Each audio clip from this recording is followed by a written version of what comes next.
సమర్థవంతంగా ఇరాన్ మారుతుంది అనేది ఇక్కడ ఇంట్రెస్టింగ్. ఇక్కడ ఒక గ్లోబల్ లెవెల్ జరిగిన చర్చ గురించి మనం మాట్లాడుకుంటే కనుక ఆల్రెడీ చైనాకి అమెరికాకి మధ్య కోల్డ్ వార్ జరుగుతోంది టారిఫ్ విషయంలో. సో చైనా మొన్న ఇరాన్కి సపోర్ట్ చేస్తున్నట్టుగా ప్రకటించింది. చైనా అధ్యక్షుడు రష్యా అధ్యక్షుడు ఇద్దరు కూడా ఫోన్లో మాట్లాడుకున్నారు. ఇరాన్ వైపుగా నిలబడతామని చెప్పి బహిరంగానే ప్రకటించారు.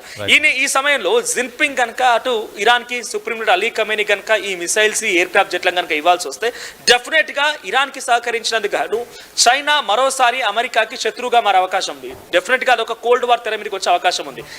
ఇది ఒక రకంగా ఇద్దరి మధ్య కొనుగోలు ఒప్పందం డీల్ జరిగినప్పటికీ it's a threat to America. Because Iran దగ్గర ఆ జెట్స్ ఉన్నాయి, ఇరాన్ దగ్గర ఆ సామర్థ్యం ఉంది, ఇరాన్ దగ్గర కూడా తిప్పి కొట్టగలటువంటి ఒక ఎక్విప్మెంట్ ఉంది అన్నప్పుడు ఇరాన్కి ఆ ధైర్యాన్ని చేకూర్చేటువంటి చైనా డెఫినెట్ గా అమెరికా ముందు ఒక రకంగా ముద్దాయిగా అయ్యే అవకాశం ఉంది. ఇజ్రాయెల్ కూడా ఆ రకంగా మారే అవకాశం ఉంది. సో ఎటు చూసినా కూడా చైనా ఇప్పుడు ఇది ఒక టాక్స్ దశలో ఉంది, ఇంకా ఫైనలైజ్ కాలేదు. కానీ J-10C ఫైటర్ జెట్స్ అనేది ఆల్రెడీ చైనా పాకిస్తాన్కి ఇచ్చి పాకిస్తాన్ నుంచి భారత్ పైన ప్రయోగించింది.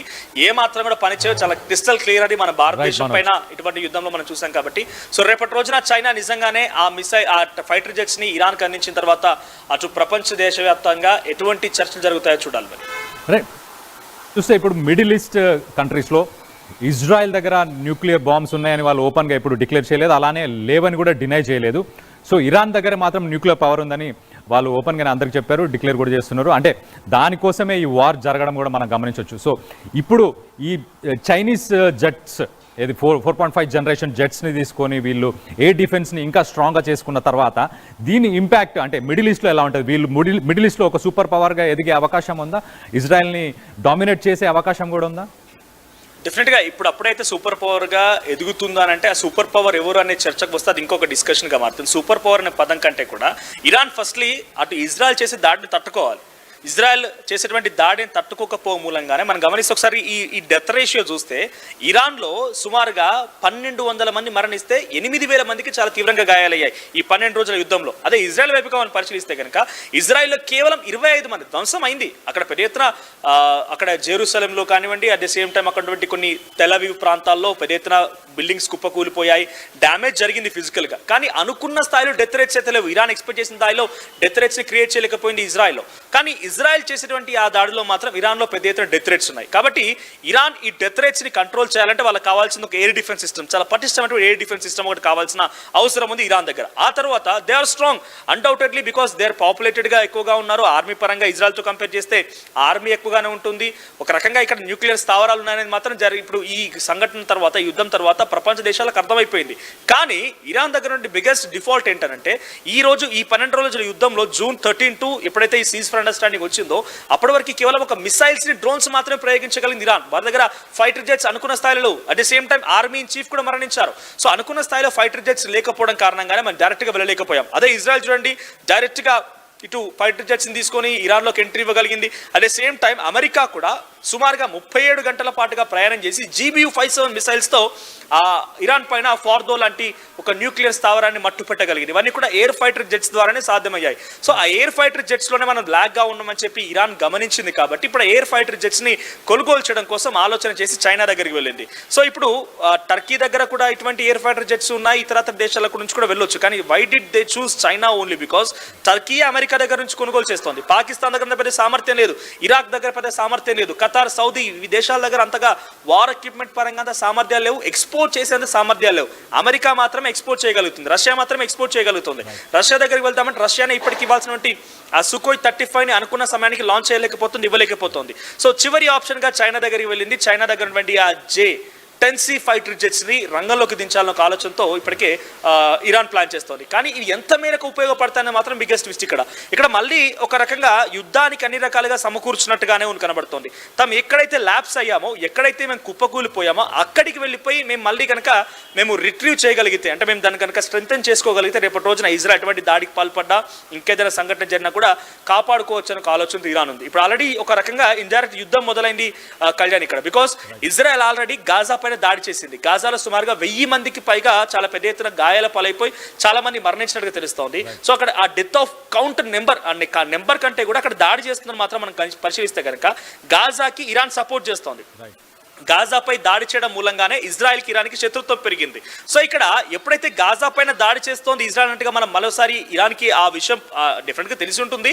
ఆ విషయం మనం గ్లోబల్ లెవెల్లో ఆలోచిస్తే కనుక ఆ గాజా పైన దాడి చేస్తున్నావు కాబట్టి ఇరాన్కి ఇజ్రాయెల్ గొడవ జరిగింది. మళ్ళీ ఇజ్రాయెల్ గాజాపై దాడి చేస్తున్నట్టు ఇండైరెక్ట్గా ఇరాన్పై దాడి చేసినట్టుగానే, హెజ్బుల్లా సంస్థలు హమాస్ పైన ఇజ్రాయెల్ దాడి చేస్తున్నట్టు డెఫినెట్గా ఇరాన్పై దాడి చేస్తున్నట్టుగానే భావించాలి. సో ఇరాన్ మళ్ళీ రిటిలియేట్ అవకాశం కనబడుతోంది. ఈ సీజ్ ఫర్ అండర్స్టాండింగ్ ఎప్పటి వరకు కొనసాగుతుంది తలుచుకుంటేనే కొంత ఆశ్చర్యంగా ఉంది, ఆందోళనకరంగా ఉంది. బికాస్ సీజ్ ఫర్ అండర్స్టాండింగ్ అనేది జరిగింది.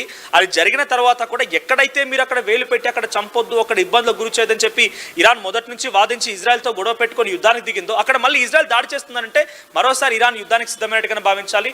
సో ఇక్కడ J-10C ఫైటర్ జెట్స్ను కూడా కొనుగోలు చేస్తోంది ఇరాన్ అన్నప్పుడు డెఫినెట్గా మరోసారి యుద్ధం మొదలు కాబోతున్నటువంటి ఒక సంకేతం అయితే ఇరాన్ ఇస్తున్నట్టుగానే ఉంది. Kalyan, thanks for the update Manoj. మనం చూస్తే యాక్చువల్గా ఇరాన్ పాకిస్తాన్ నుంచి ఏదైతే జెట్ ఫైటర్స్ తీసుకుంటుందో దానివల్ల యుద్ధం ఇంకా కొనసాగే అవకాశం ఉంది. దీంట్లో ఇప్పుడు ఇంకా పెద్ద దేశాలు ఇన్వాల్వ్ అవుతున్నట్టు, అంటే ఒక పక్కన చైనా ఇన్వాల్వ్ అవుతుంది, ఇంకో పక్కన రష్యా సుకోయిస్ గురించి మాట్లాడుకుంటే కనుక రష్యాకి సంబంధించిన సుకోయ్ 32s అదే వాటిని ఇండియా కూడా ఆర్డర్ చేసింది. కానీ అది డెలివరబుల్స్ చాలా ఎక్కువ టైం, అంటే దాదాపు 10 సంవత్సరాల టైం తీసుకుంటున్నారన్న కారణం వల్లనే మనం రాఫెల్స్ కొనుక్కొని వచ్చాం, ఫ్రాన్స్ నుంచి రాఫెల్స్ తీసుకొచ్చాం. సో ఇప్పుడు వీళ్ళు చైనీస్ ఎయిర్ క్రాఫ్ట్స్ని, మిసైల్స్ని వీళ్ళు బై చేసి ఇంకా యుద్ధాన్ని ముందుకు తీసుకెళ్లే ప్రయత్నమే చేస్తున్నారు. బట్ మనం చూస్తే కనుక పవర్ ప్లేలో చూస్తే కనుక ఇజ్రాయెల్కి ఒక పక్కన అమెరికా చాలా సపోర్ట్ చేస్తుంది, బ్రిటన్ సపోర్ట్ చేస్తుంది, నేటో సపోర్ట్ చేస్తుంది. వాళ్ళకి టెక్నికల్గా అంటే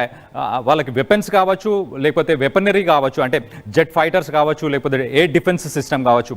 ఇజ్రాయెల్ దగ్గర మనం చెప్పుకోవాల్సిన విషయం ఏంటంటే 3 లేయర్ ఎయిర్ డిఫెన్స్ సిస్టమ్ వాళ్ళు యూస్ చేస్తున్నారు. ఎయిర్ డోమ్ అని ఒక ఎయిర్ డిఫెన్స్ సిస్టమ్ని యూస్ చేస్తున్నారు. ఆ డిఫెన్స్ సిస్టమ్ని ఛేదించడానికి చాలా మిసైల్స్ని ఇరాన్ ఇంతకుముందు యూజ్ చేసింది. అవన్నీ సక్సెస్ఫుల్గానే చేసింది, కానీ ప్రాణ నష్టం మాత్రం తక్కువనే ఉంది. కంపేర్ చేసుకుంటే మనోజ్ చెప్పినట్టు మనకు ఇరాన్తో కంపేర్ చేసుకుంటే ప్రాణ నష్టం ఇజ్రాయెల్లో డిస్ట్రక్షన్ అనేది ఎక్కువ ఉన్న, ప్రాణ నష్టం మాత్రం తక్కువ ఉంది. సో ఇరాన్ ఇప్పుడు ఈ చైనీస్ జెట్ ఫైటర్స్ని తీసుకొచ్చి, మిసైల్స్ని తీసుకొచ్చి కొంచెం స్ట్రాంగ్గా అయ్యి ఎదుర్కోవాలి ఇజ్రాయెల్ని కానీ, లేకపోతే యుఎస్కి సంబంధించిన ఫోర్సెస్ని ఎదుర్కోవాలని చెప్పి ఒక ప్రయత్నం చేస్తుంది. మనం చూద్దాం రానున్న రోజుల్లో యుద్ధం ఏ రకంగా మారుతుంది ఏంటి అనేది. మనం ఇక్కడ విజువల్స్లో కూడా చూసుకోవచ్చు. ఈ ఫైటర్ జెట్స్ ఏదైతే చైనాకి సంబంధించిన ఫైటర్ జెట్స్ ఉన్నాయో ఇవన్నీ యూజ్ చేస్తున్నారు.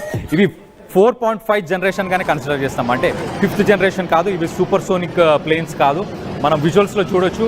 ఇవి లాంగ్ రేంజ్ మిసైల్స్ని యూజ్ చేస్తే, అంటే ఎక్కువ కిలోమీటర్స్, దాదాపు ఒక 1000 కిలోమీటర్స్ 2000 కిలోమీటర్స్కి సంబంధించిన రేంజ్ ఉన్న మిసైల్స్ని ఇవి ఎక్కువ దూరం ప్రయాణించి వీటిని యూజ్ చేసే అవకాశం ఉంది. కాబట్టి ఇరాన్ వీటిని రెడీగా ఉన్న చైనా దగ్గర తక్కువ రేట్కి, అంటే ఇవి ఆల్మోస్ట్ మార్కెట్, అంటే అమెరికాకి సంబంధించిన జెట్ ఫైటర్స్ కావచ్చు, లేకపోతే రష్యాకి సంబంధించిన జెట్ ఫైటర్స్ కావచ్చు, లేకపోతే ఫ్రాన్స్కి సంబంధించిన జెట్ ఫైటర్స్ కావచ్చు.